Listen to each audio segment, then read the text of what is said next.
Hey everybody, just got a little short here for you, garden update. Excuse the way I look, I just got back from the gym, but here's what we're looking at in the garden right now. Tomato plants coming along nicely. It's time to start pulling the suckers off of them. If you know what that means, I'm going to trim the lower branches as well. But when you have like this right here, hopefully you can see that in that elbow right there, you just want to pluck those out.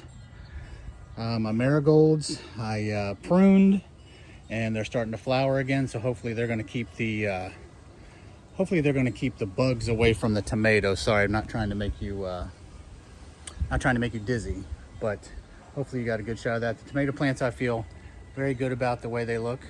They're growing nice. So yeah, costume change. If you've got any tips on the garden here, as far as last year, my tomato plants were drenched, just rained constantly. You can hear the dog next door, by the way, but I'm thinking about covering them with a tarp or something like that. If you've got anything that's worked like that, drop it in the comments. But we're about to get about 6 or 7 days straight of rain, and I really don't want my tomato plants getting drenched again. Had a lot of issues with tomatoes splitting while they were still green, never turning red.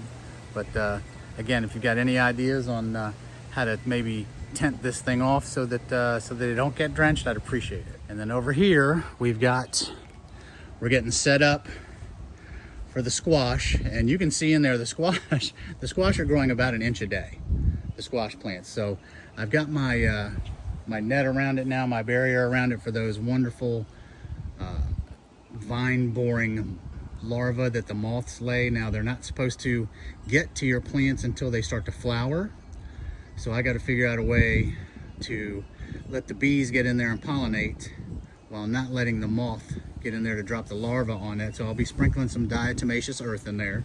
If you're not familiar with that, look at one of my other videos. And I'll be wrapping the base of these plants with foil. Yeah, that's right, you heard me, aluminum foil. And we're gonna see how that works. But all I've got going in here this year is squash. So spaghetti squash, zucchini, and yellow squash, summer squash. And I just realized I said all I'm growing in here is squash. And some of y'all might say, hey Don, what is that big thing over there then? If you've seen any of my other videos, then you know those are strawberries that I pulled that have fought their way back, so I can't bring myself to pull them. I don't know if they'll produce a strawberry. I see some white ones in there, but I just can't bring myself to pull them. So that's what the other plant is. So hopefully you like this. If you did, you can give me a thumbs up. It helps with the algorithm and all that good stuff. So I'll see you on the next one.